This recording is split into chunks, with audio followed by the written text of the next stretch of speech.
Welcome to another episode of Naval History and Heritage Command's Anchored in History, Stories of America's Navy.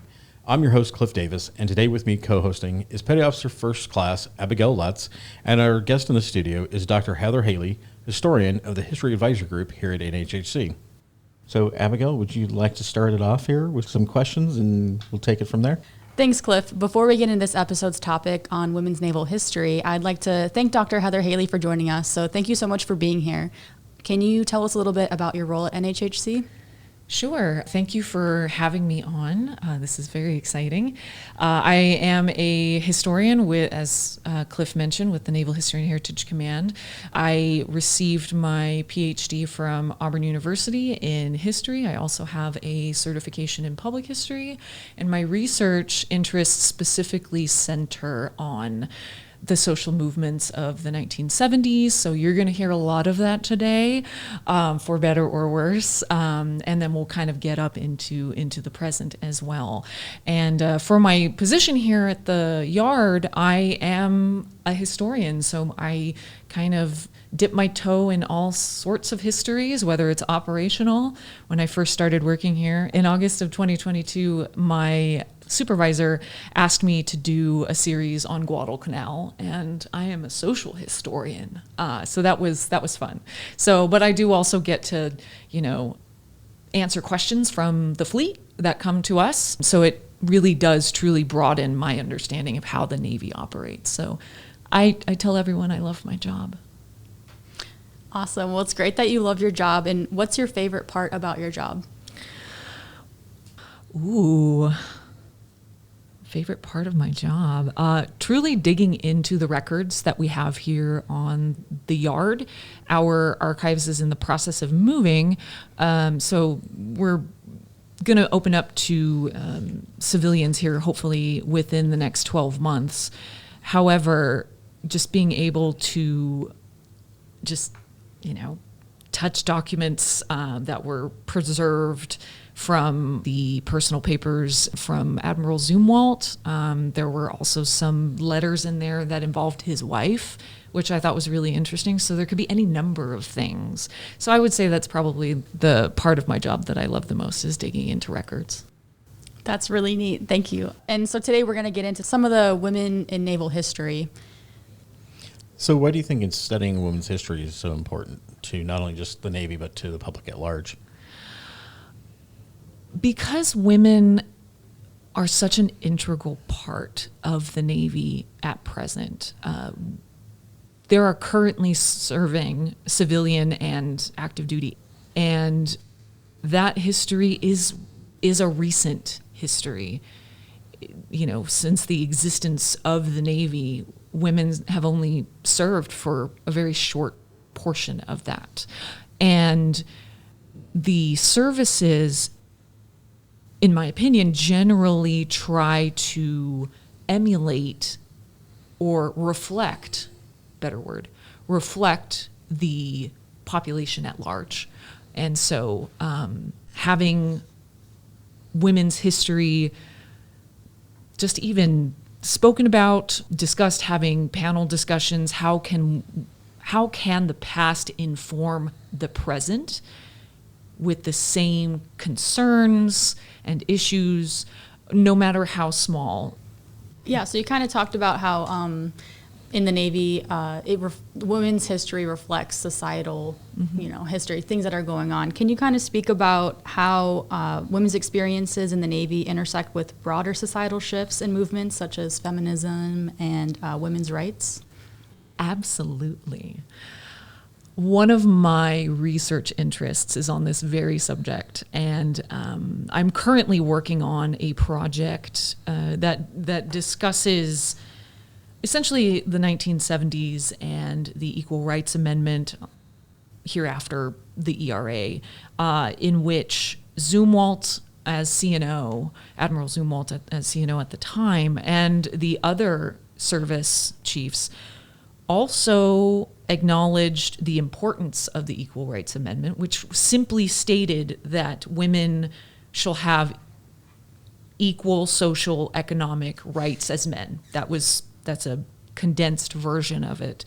And they genuinely thought that the ERA was going to pass Congress, because within 30 minutes of it making it through the House and the Senate, Hawaii was the first to ratify. It was very quick. So they were anticipating that this amendment was going to pass. And so going through Zumwalt's papers here on what we have here on the yard, I was shocked to find how quickly Zumwalt, in a Nixon-era presidency, was really instrumental in helping women to integrate more fully into the Navy. Women, of course, everything is incremental, right? So while the ERA intended that women should, serve equally in the military, also serving on ships, it being the 1970s, there's the drawdown in Vietnam. There's concerns about women serving on ships. And come to find out, the ERA doesn't come to pass in the 1970s. In fact, it hasn't been enacted fully yet. However, the actions made by Zumwalt and his subordinates all throughout the Navy, official administration could be seen as this moment of, opening different service billets to women regardless of gender and regardless of race. Yeah, that actually kind of reflects another period in time for women with the Naval Act of 1916, or Public Law 241, where the Secretary of the Navy at the time, Josephus Daniels, realized, hey, there's now an opportunity where we're having a shortage of men joining the Navy. Yeah. We can now allow women to come in the Navy Reserves. And in essence, he has Rear Admiral Palmer, Chief of Bureau of Navigation, that by order of the SecNav, he releases a memo to allow women to start getting into the yeoman ratings, the electrician ratings, and other ratings that the commandant may seem essential to the district organization. And by March 21st, 1917, you have Loretta Walsh, who's sworn in as a chief yeoman, becoming the first female chief petty officer in the Navy. Yeah, yeah. And these are, and in 1916, that is huge. For those listeners who are unfamiliar, the 19th Amendment, which grants women the right to vote, doesn't occur until 1920. So this individual who is, serving the Navy, serving their country, is doing so without, the full force of American citizenship.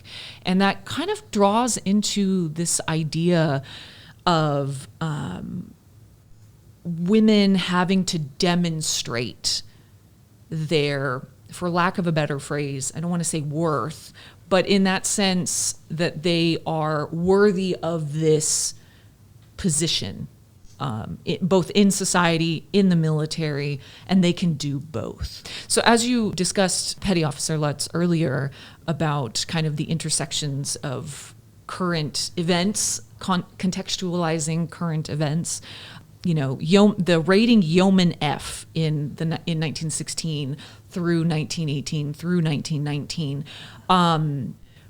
was met with some resistance by men, right? Because there was this idea that they would, one, be a distraction, because this would be the first time that women would be, to some degree, integrated into the force, despite being in very narrow billets, right? So in 1916 through 1919, women were secretaries, most notably nurses.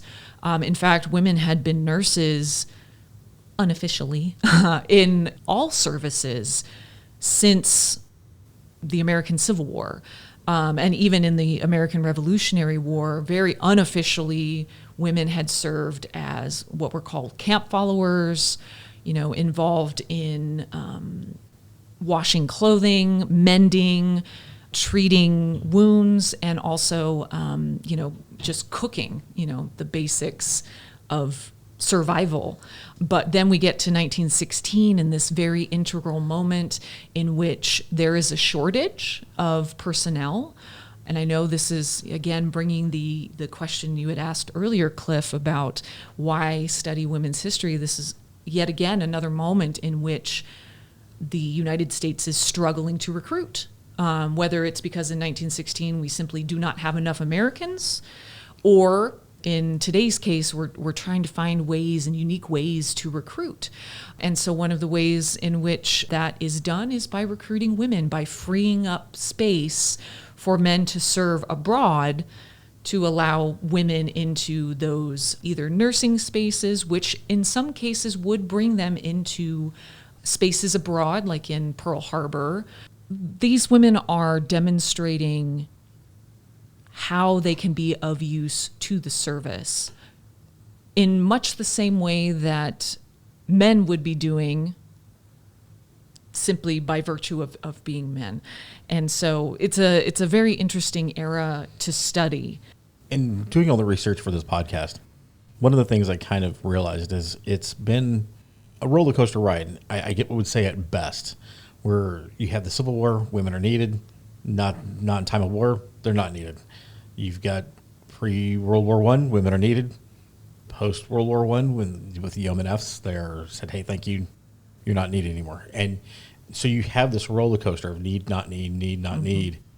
Back into World War II, you have the waves. The waves come in. So you have various men freeing up men for factory work. Correct. You've got the Rosie the Riveters that are going into the factories and doing that stuff so men can go down range and fight.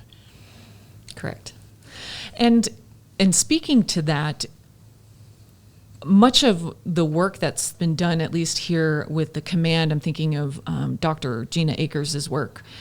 She does mention how in World War I, there was, in addition to the clerks and the nurses and those involved in very early radio, there were a number of women who were asked by the government, recruited by the government to work in munitions factories, one of which is a former building we have here on the Washington Navy Yard, in which they would be constructing munitions and ordnance that would go abroad into Europe. And so in a very real and tangible way, these women were providing for the defense of the nation, for the defense of democracy abroad. So, but your point is well taken of the waves of need, I would guess. It goes to show the tenuousness, I think is a great word, of their role in the Navy and of the other services more broadly. I would also say that one of the fascinating points about World War I is that the Navy provided uniforms eventually. At first they did not. Women were wearing civilian clothes during training, and then they had a uniform designed, which was just a basic blouse, and then women were wearing their own dark colored skirts, which is why in photographs you probably can't really tell that they're likely all wearing a different skirt. But all of that is to say that this was a result of expediency, that the Navy needed to fill positions to free up men to go and serve abroad. And so they never saw it as permanent. So in 1919, women who were in the reserves, they were all reservists. They were thanked for their service, and some of them received benefits. Some of them, unfortunately, did not, and that was kind of a struggle towards the end of World War II in the benefits kind of area. I'm also thinking of the Hello Girls, which are the group of women in the Army who truly did serve abroad. They served in Europe, and they were responsible. They were the telegraph women who helped those who are serving on the ground in Europe get communications farther afield. So all of that is to say, it was your point is well taken, that there is a kind of a tenuousness at first for women's service. Mm-hmm. And you kind of said how their role wasn't permanent, and it wasn't until 1948 when President Truman signed the Women Armed Services Integration Act, and that allowed women to serve permanently in the Army or Navy, right? So can you talk a little bit about the impact of those policies and regulations on women and their inclusion and treatment of them? Yeah, so the Women's Armed Services Integration Act, as you mentioned, allowed women to serve permanently. So their role in World War II was very much akin to that of World War I in the sense that it was not deemed permanent. But then you have women like Joy Bright Hancock, who had served in World War I. She ended up working permanently, as was allowed. Some women were allowed to stay in the Navy as civilians, but of course, within that role, women were expected, if they were to be married, they had to leave the service, have their children until a certain point, and then come back into service, which is what Joy Bright Hancock did. And then ultimately in World War II, she sees a point of entry for women in the Bureau of Aeronautics. So she saw the Bureau of Aeronautics as the point through which women could, eventually, hopefully open up the service to a number of other billets. She saw this as the avenue through which women could be most helpful to the Navy. And so the Bureau of Aeronautics opened mechanics positions to women and any number of piloting assistant programs. So when it came to the Women's Armed Services Integration Act, what I found interesting was it came in 1948 as we are knee-deep in demobilization, returning humans back from two fronts, along with all of the, detritus from forwarding stations in the Pacific.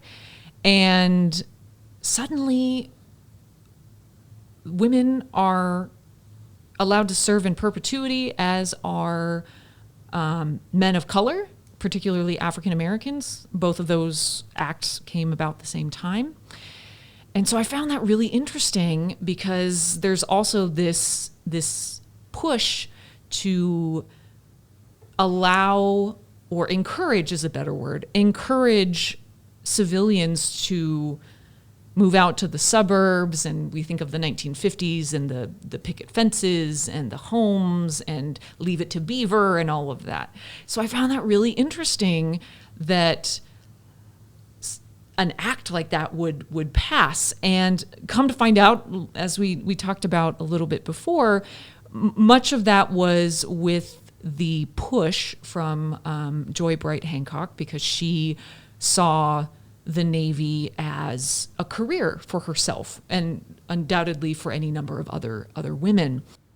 And of course, it was limited. Service was continued to be limited to shore duty, generally within, again, the Bureau of Aeronautics, nursing, secretarial work. There were some positions that were open to women in dispersing and mess halls and all of that.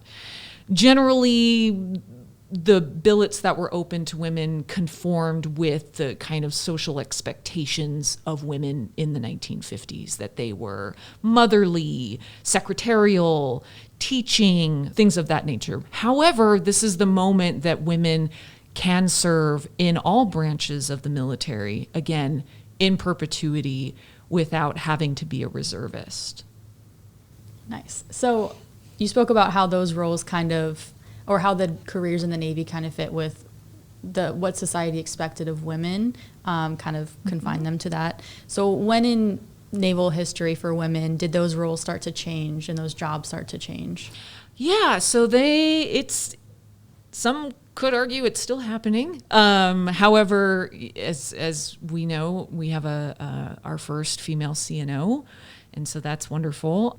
It was a slow roll, I would say. So in the 1970s, women are asking to serve on ships in the blue water, what we would call a blue water navy, combatant ships.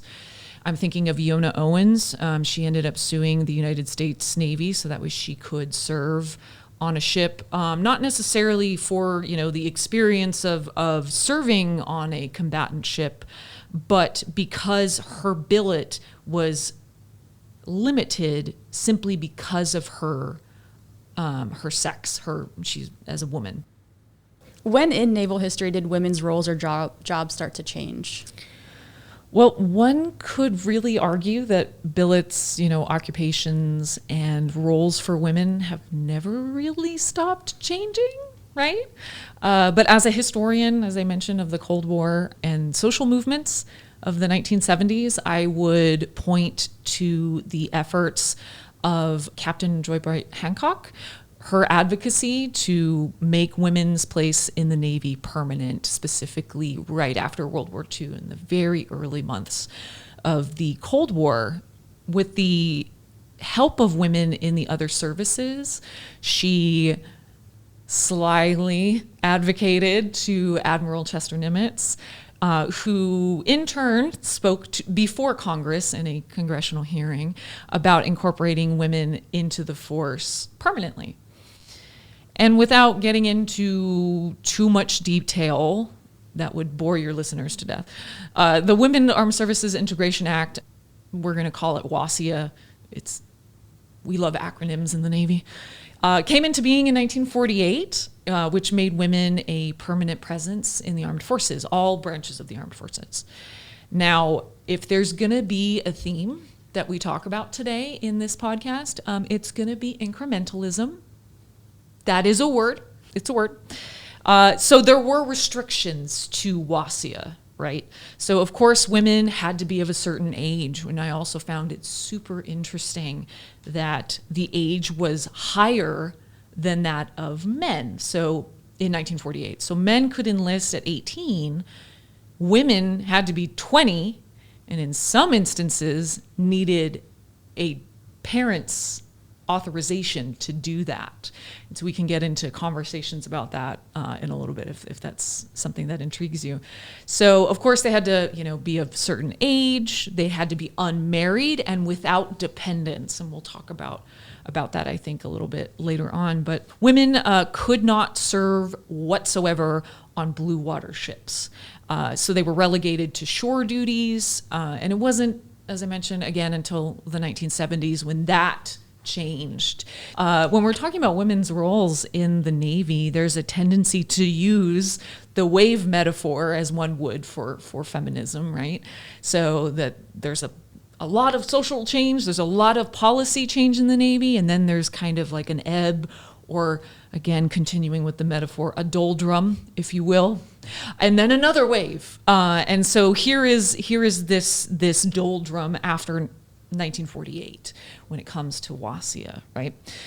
And so in the 1970s, there is an effort by prominent feminists to put forward what is known as the Equal Rights Amendment, which very simply just states that equality for rights under the law shall not be denied or abridged by the United States, the federal government, or by any state on account of sex. That's all it says. And I cannot express to you in words how the service chiefs genuinely thought it would be ratified by the states quickly. So it goes through Congress in 1972, and it passes both the House and the Senate. It's sent off to the states for ratification, and within 30 minutes of that, Hawaii calls in and says, we ratify. So immediately the service chiefs, including CNO Zumwalt, Admiral Zumwalt, he immediately starts kind of going into how can we get ahead of this? How can we make changes? Clearly, society is telling us changes should be made. How do we go about doing that? And the ERA had a deadline of March 1979 to be ratified by the states. And as some of us may know or may not know, the ERA did not pass the ratification process. However, Admiral Zumwalt issues ZGRAM. For, again, listeners, ZGRAMs are those memos sent directly to the fleet, regardless of, officer, enlisted, reservist. It is applicable to all service personnel, all sailors. And it helped, ZGRAM 116 in particular, helped open up a number of billets to women that were previously closed to them. As I mentioned earlier, incrementalism is the key here. And so, of course, it also reflects the times as well. So there was a concern. There's a drawdown in Vietnam. There's the all-volunteer force, which is also kind of coming into this calculus. And so Zumwalt, to kind of be middle of the road, says we're going to open up some IT billets to women. Unfortunately, that also meant that because of federal law, women were not allowed to serve on combatant vessels. So USS Sanctuary is a hospital ship in 1972, starts to incrementally integrate women. There were about 53 women assigned to USS Sanctuary, which was a hospital ship. And I think there were a number of officers as well into the teens who were also women officers who were assigned to Sanctuary. So that was kind of the testing ground. So the 70s is also this amazing moment in which substantial changes are made to women's positions. Again, incremental, but it's a start. The Yeoman F rating was temporary, not permanent. Roles were limited to shore duties in nursing or administrative work like typing, dispersing, even teaching. And this implied that the Navy excluded women from certain physical spaces, right? Based on a perception of a woman's abilities. So a century later, in 2010, the Secretary of Defense, Robert Gates, lifted the ban on women in submarines, for example. This is a great example. The first women officers reported to Ohio-class ballistic missile submarines in 2011, and that was, 13 years ago? And so what is, as a historian, that leads me to a research question of what does that say about where civilian and Navy officials, again, at any time in American history, think women physically belong in the service. And so these are the research questions that get me, really excited as a historian. And so thinking into the future, the Navy involves task forces, not just in operations abroad, but within the Bureau of Personnel. And so the Women in Submarine Task Force wants or has a goal of 33 different crews integrated with officers across all platforms, all home ports within the next 6 years by 2030. So these are really lofty goals and require the physical modification of space, right? And so they have to ensure that there's berthing spaces for men and women, which in 2024 requires even more conversations about where do we place them in berthing and so forth. So that's one of the aspects of the history of the Navy involving women that intrigues me about how space and occupation is related to a perception of from anyone about a person's abilities and capabilities. So, yeah. That's super interesting. Yeah. Different way to think about it. Absolutely, yeah. Outside the box or outside the space thinking, right? Yes. Exactly. All right, so how can discussing women's naval history help to empower or inspire women sailors? discussing women sailors and their history, to be really blunt, just needs to happen. Especially when we talk about the intersections of womanhood. There are 160,000 women in the Navy at present, according to a memo we got not too long ago from Secretary Del Toro. 53% of that number are active duty. Let's not forget the 10% of the reservists. And then the remaining are civilians employed by the Navy, like myself.